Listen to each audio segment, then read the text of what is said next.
Again, to reiterate, this is not just your run-of-the-mill regular top 8 game. Oh, you gotta love that fist bump into handshake combo. Absolutely. Smooth. Anyway, yeah, this is not just your regular run-of-the-mill top 8 game. This is for the World's Championship 2023 in Tokyo, Japan spot for these players here. Oh, big start here. Yeah. Shifter chained by the field spell here. So, yeah, a powerful start from Ollie.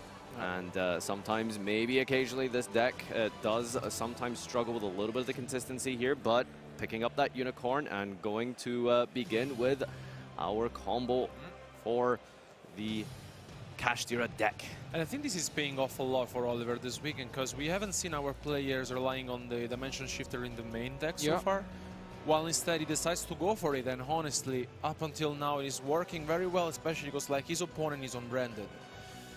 Interesting point of deck building by Ollie Newton here. He's playing the Forbidden Lances in the main deck, which is a card that we saw sort of creep up at the very beginning of Photon Hypernova, and it seems to have come back into popularity here just because of the potential books, which many people have been main decking, as we've seen. Forbidden Lance is extremely powerful. If you go second and your opponent just activates Book of Moon on your unicorn, you're in a really struggling position here. So opting to run the 2 copies of the Forbidden Lance, it also can be used defensively if your opponent tries to attack over your Ice Heart, or if they have something like a Book of Eclipse going second.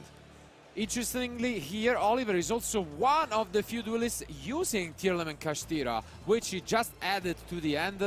Nowadays, you just see the Scarecrow, I guess, but he's working out. The card is working out for him. He's playing both, and yeah, he decided to go for it right here. Gonna go for the greedy line, we could say. Makes sense in game 1. You don't expect many inhibitors, and obviously in the top 8, there is a great chance that you know what your opponent is on. So. Yeah, a bit of a standard line here with the Rise Heart banishing Big Bang from the deck, and that will be able to activate the effect to chain by the Shangri-La to detach and special summon from the hand here. And also locking a card in the process, locking a zone. Typically, I suppose turn 1, there's either the scale is the option, but most likely knows where the opponent's playing. Putting it under the extra monster zone, although against branded, unless you're locking 5, it's not really relevant. Absolutely. And yeah, we do see the Rise Heart, a couple of face downs, and that's it. Plays back to Eldlin, who really needs to fight back in this. One of the cards banished off the top I saw was a Super Polymerization, a nice tool, but unfortunately banished face down from the Rise Heart. Yeah, there's a couple of ways that branded can go second with the Super Polymerization, aiding you to be able to access a lot of different types in your extra deck just because of something like the Fallen of Albaz or various Despia monsters that allow you to climb up into those powerful fusions from the extra deck. Now, the most important part of this duel will be, does Eldon have access to Branded Fusion, the heart and soul of the deck? Okay, so as I can tell, he has the Fusion deployment, which you might start things off with, but no, instead the Frost, nice one.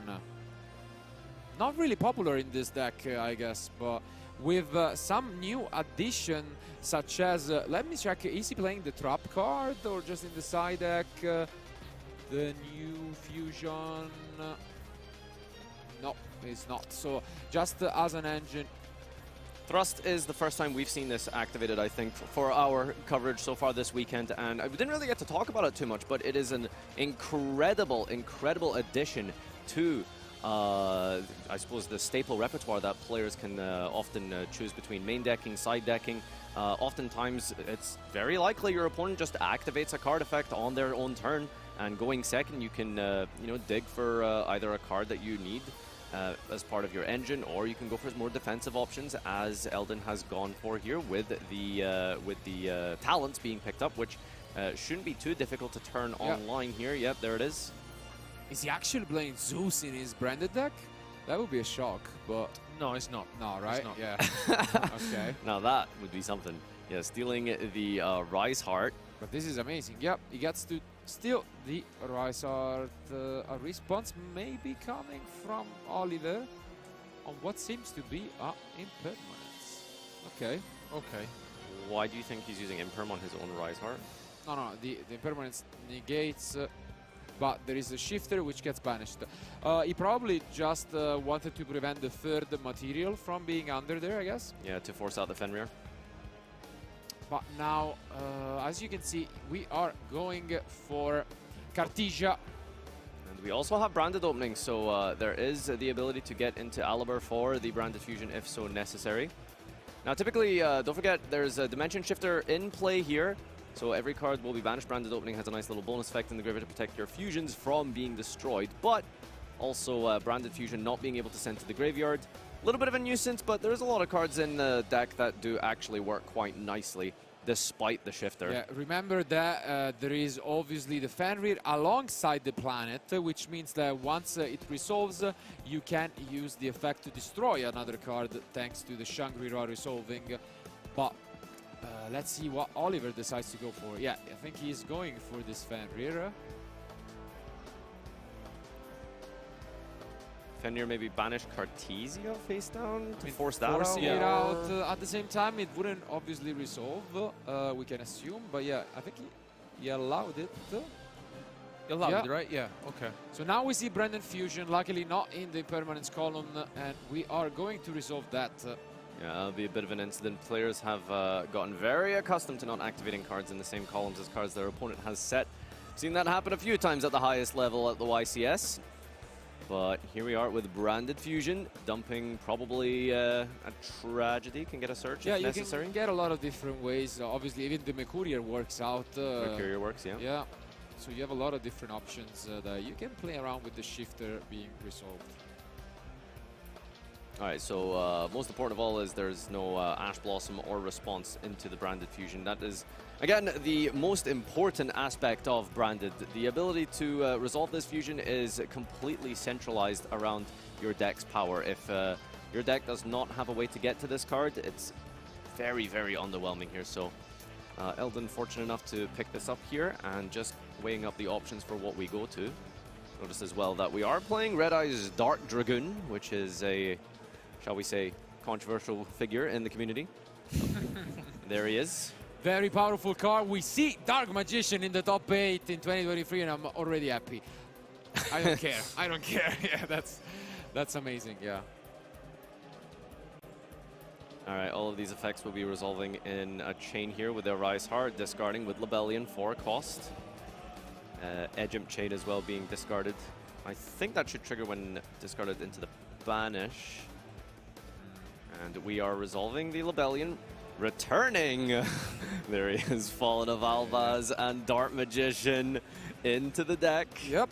So Edgemp Chain needs to go to the graveyard, so here it he is. will not get the search. Red Eye's Dark Dragoon showing up in the top 8 of the European WCQ 2023. Amazing, amazing play from Eldlin here. This face down has been here for a while.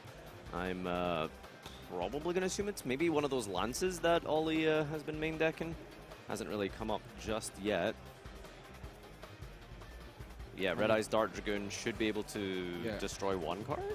Yeah, but it seems like he's activating Fenrir now at Resolution, targeting the Aluber.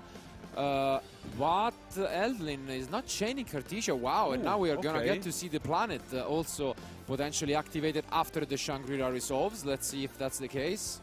Yeah, it seems like Eldlin doesn't really want to interact with this. But yeah, as you mentioned, Dragoon, once he gets the chance, he can destroy a monster from Oliver.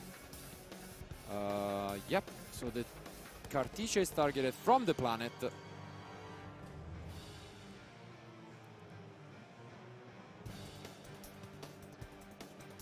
Yeah, I think he activated the Lebellion, right?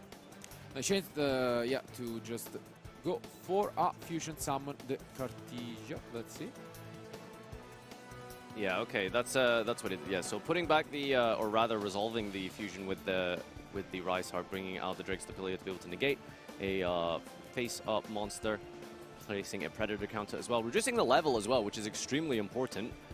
Very powerful tool in the Branded deck here to remove those rank 7 access for the deck as well. Dragoon is still online, and there it is. Destroys and banishing the Fenrir, dealing a significant amount of burn damage in the process as well, by the way. Don't forget, he does indeed remove the remove life points.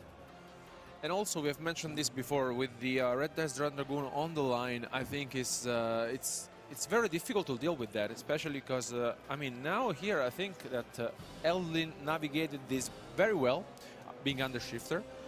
And yeah, I mean, now here, yeah, I think it's, okay, Defender gets, but maybe Cartesia gets destroyed. Yeah, we're just clarifying how that chain resolved here, because we did use the pressure planet. It depends on what the planet targeted, but yeah, it seems as if yeah, it targeted the Cartesia to me, which would lead to it being gone, but I mean, I'm sure they will clarify it if that was the target indeed, or if it was a different one. But regardless, as you can see here, play seems to be back to Oliver.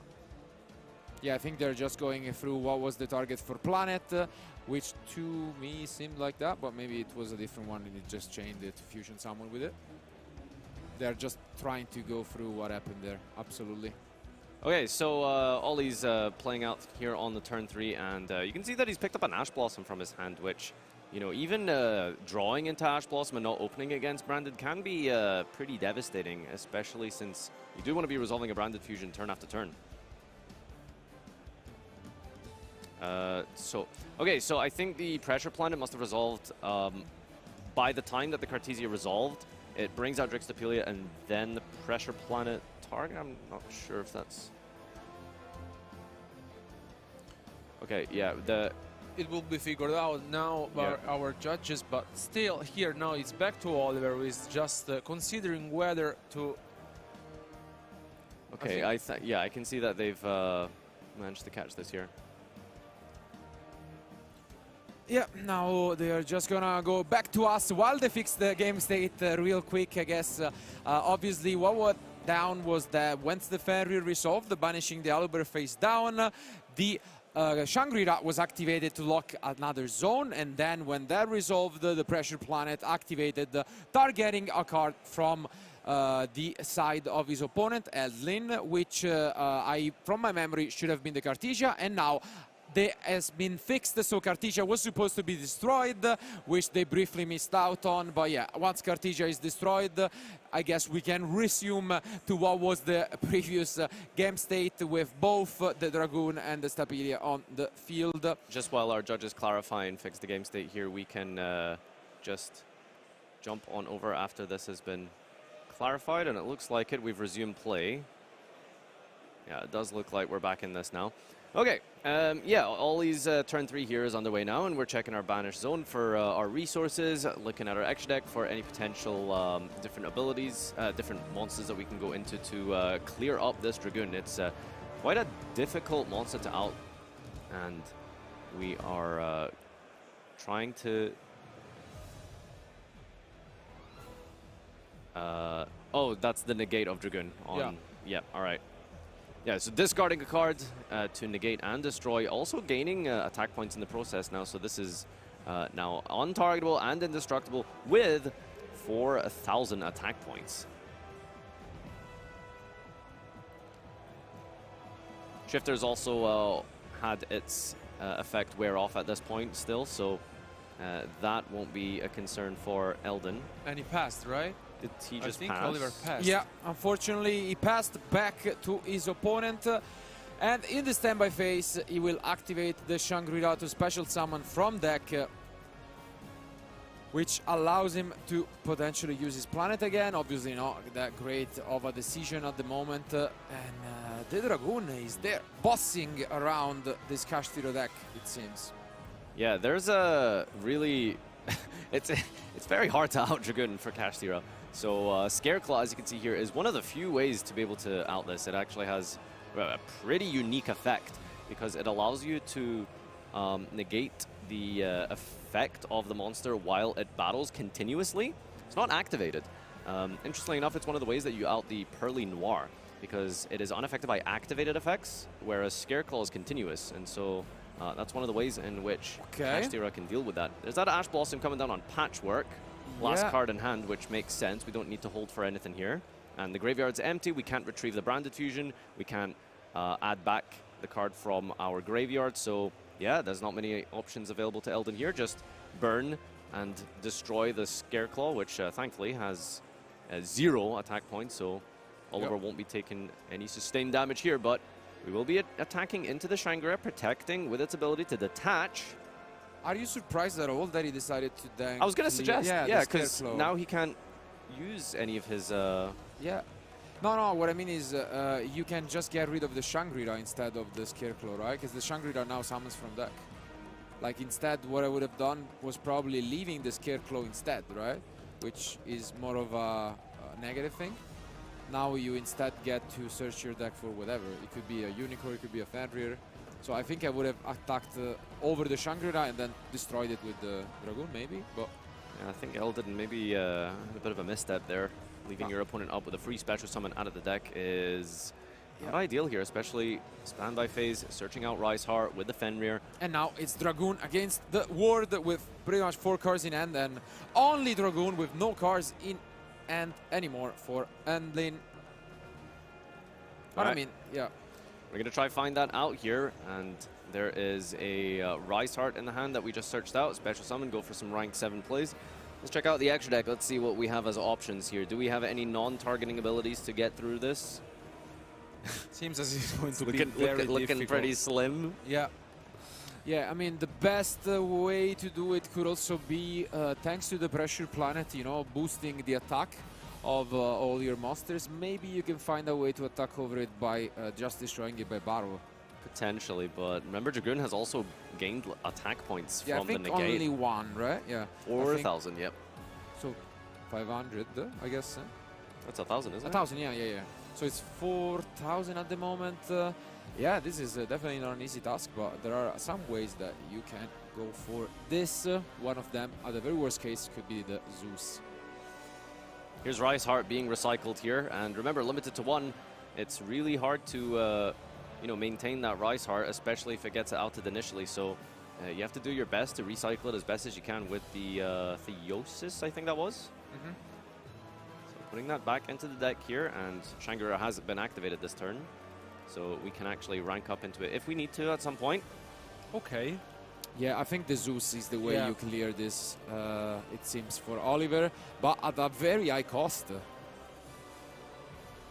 Yeah, we do get to out Dragoon this turn, but at what cost? It will be a Shangri-La Crash. It seems so. And protection with 0 attack points. It's gonna drag Ollie down to 1,600. Yeah, I guess they get 200 boost from the field spell, at least. Sure, at least. Something. It's something. Yeah. 3,800 damage, but yeah. A top deck Branded Fusion would be absolutely really devastating here, though. So it goes down to 1,800, I believe. And then in main phase 2, it will be able to finally go for this Zeus. Which I think is the only way to deal with this, right? Yeah. I mean, in the main deck, I can't checking his extra deck. It's you know, I was thinking, you know, I mentioned the Pearly interaction with Scareclaw because I was thinking maybe there's some shenanigans you could do alongside Dragoon with the non-targeting. But there's nothing you can really use in the damage step. This unfortunately means that all the zones that were locked are actually gone, and this set card reveals to be a Book of Moon, not even a Lance. So that might have been better than what we expected it, but now we go for the Tearlament Kashtira, as mentioned, a card that's not really popular in the deck at the moment. Really wondering what the Kashtira Tearlament offers you. It's an just extra an way to... extender, yeah. It's pretty much another name alongside the Scareclaw to extend your plays, but... Tribute summon your card. Okay. All right. Yeah, you know, you can do your old classic special summon level 7s for free, or just keep it old school and perform a tribute summon with your 7-star monster, removing 2 monsters. That works. Yeah. Very important here, though, because the Unicorn gets you the Birth. And Birth is an absolutely fundamental tool in the grind game.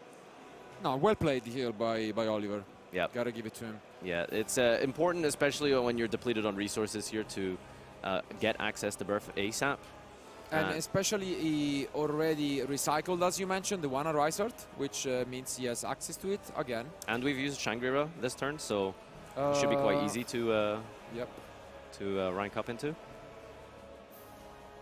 Absolutely. Now, speaking about the long game here, I'm just wondering if maybe Elden should consider conceding, or I suppose we're just waiting to see if we can draw Branded final Fusion. top deck. This could be picks it. up, there and it yep, is. he picks up his car. Oliver takes game 1. Definitely impressive stuff here. Both players giving it their best, and how can you blame them? There is a World Championship spot on the line, and a 20-minute game 1. Yeah, that was a big grind back and forth there, and I think he just about managed to close it out with that out to Dragoon with the Zeus. I think it was very impressive anyway from Elden, because basically navigated very well being under shifter, and basically was able to put up a couple of fusions and the Dragoon, which was huge, honestly, and I think forced on one way Oliver basically to go into the Zeus, and he paid off.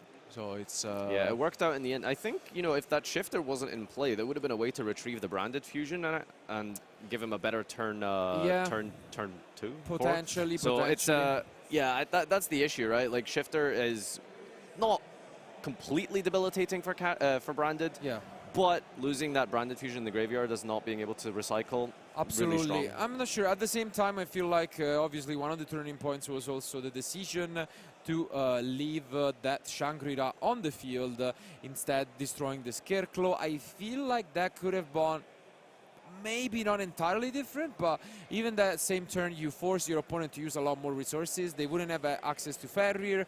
They would have needed to use the Tirlem and Kashtira to make a Shangri-La. So maybe that could have gone another way, but regardless, it's still far from over. And as they move to the side decks, now it will be the opposite, with Elden going first and siding some of these tools for this matchup.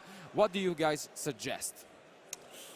Well, playing the Necroworld Banshee strategy in the side deck is something I'm a fan of, because it hits a lot of different decks like Dragons and Flow Under. But speaking about Kashtira in this matchup here, he's got a pretty well-balanced side deck here.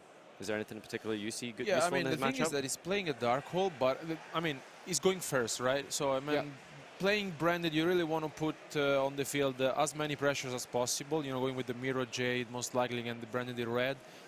I wouldn't side in a lot of cards, honestly. Yeah, I'm looking and I'm not seeing too many blowout cards here. And how can you blame him? It's still a combo deck, and now he's going first, so the pressure is on Oliver.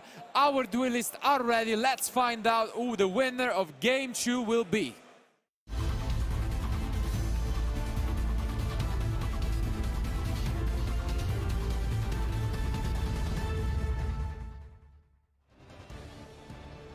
All right, this is Ollie's chance to capitalize on that Game 1 win here.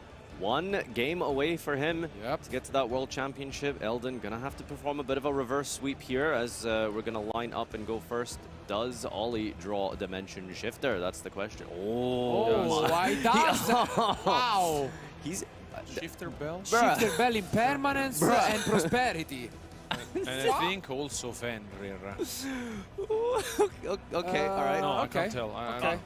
Well, it ain't over till it's over. Elden. Average and. Yeah. Like, weakest Kashtira hand. Okay. are we not using it now, though?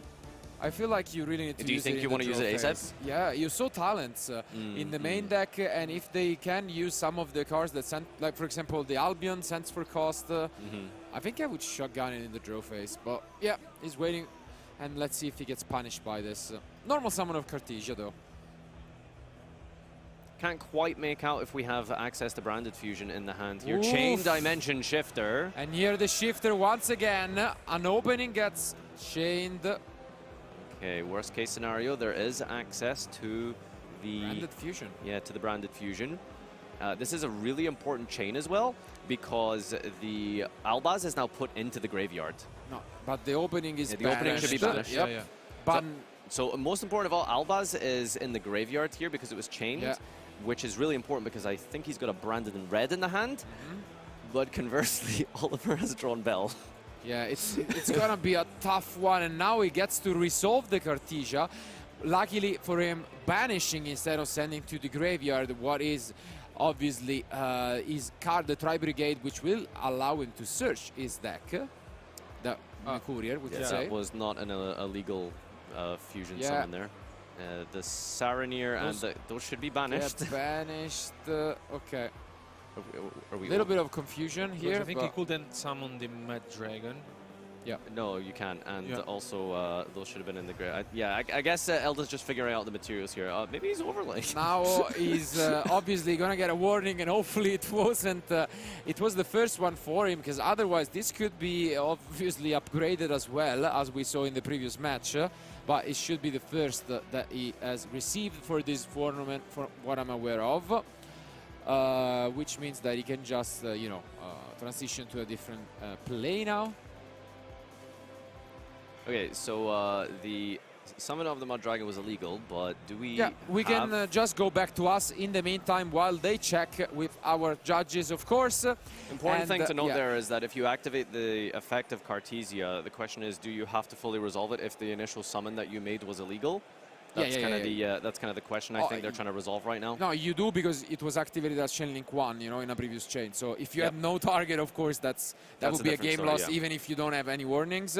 But I'm pretty sure he has some legal targets. You could see it on the field as well. You have plenty of different legal targets in your extra deck. It's just a matter of what he did. That it was the Mud Dragon, of course. But as we know, they are obviously got to check whether he received a previous similar penalty in this tournament. If not, what do you guys think could be the line that he can go from here?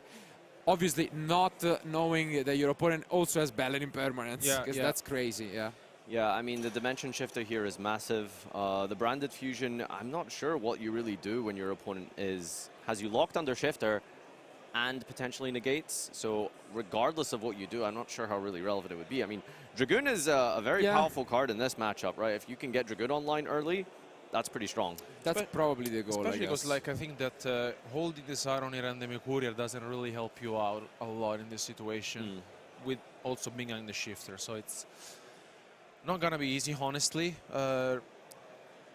Let's see here now what will happen.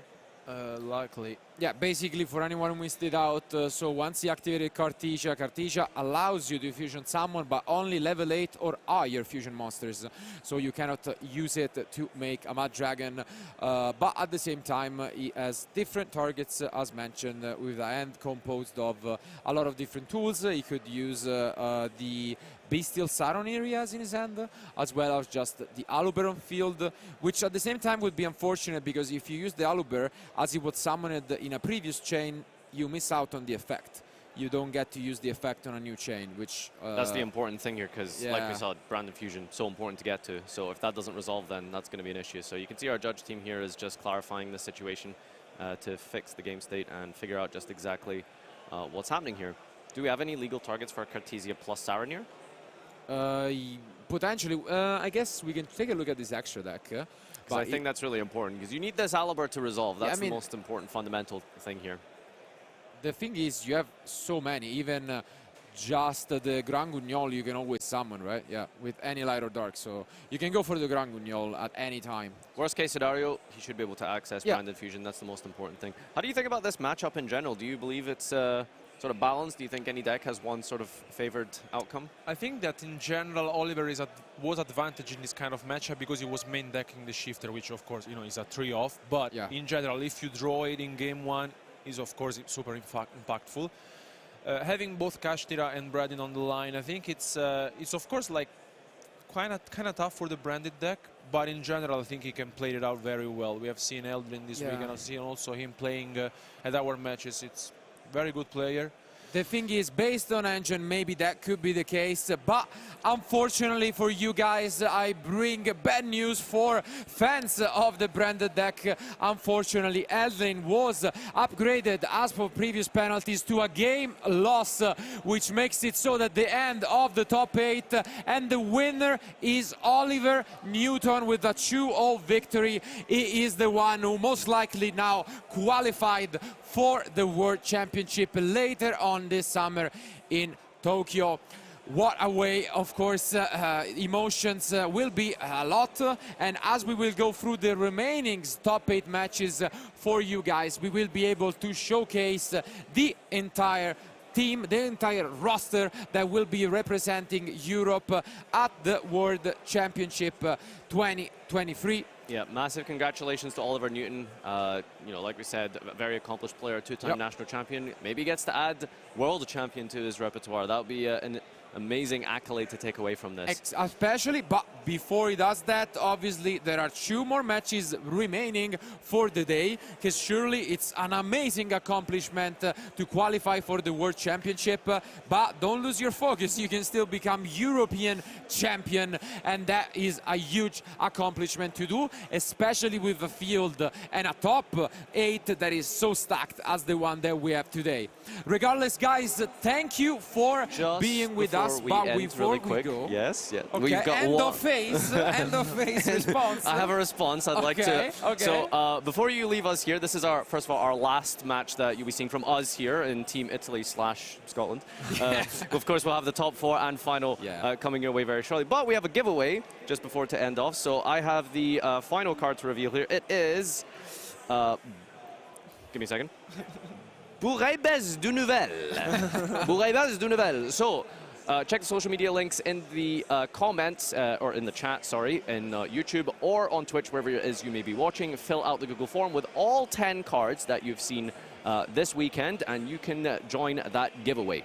Absolutely, thank you, and make sure to sum up as Nadir mentioned, but as he also mentioned, this was the last match that we had the pleasure to do commentary for. Thank you a lot for watching us and for the feedbacks, but we leave you in amazing hands as Leo, Seb and Tom will do the commentary for the semi-final and the final match crowning the 2023 European champion. We will see you though later on, obviously, on the prize ceremony and when we will find out the 7 players representing Europe. Thank you guys again. Keep watching and we'll be back soon with more live content from Utrecht.